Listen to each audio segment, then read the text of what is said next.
चढ़ली जवनिया के कोई देला नास चढ़ली जवनिया के कोई देला नास कहियो न से जिया पसुते लगो पास धड़क चार पाई रे सखी करावे माई माई रे सखी धड़क चार पाई रे सखी करावे माई माई रे सखी चढ़ली जवनिया के कोई देला नास कहियो न से जिया पसुते लगो पास धड़क चार पाई रे सखी करावे माई माई रे सखी धड़क चार पाई रे सखी करावे माई माई रे सखी।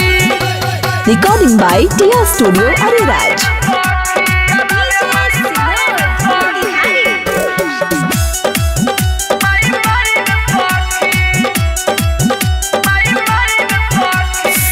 जाने कोई सन बाटे मरद हो कहियो न बुझेला देह के दर्द हो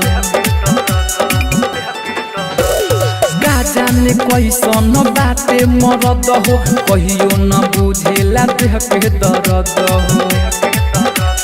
भरे नहीं दम सखी करे लगातार पनिया जवनिया के देवेला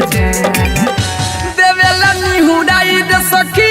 करावे माई माई रे सखी देवेला निहुराई दे सखी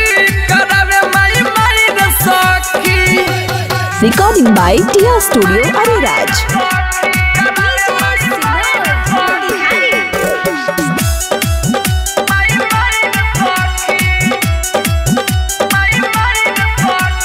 राइटर मिठाई लाल के कुछ न बुझाला पियाला के धुन में बहुते दुखाला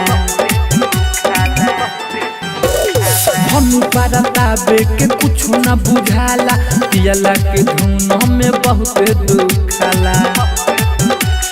उठता दर्द सखी मोर अंगे शीतल प्रेमी से रहतन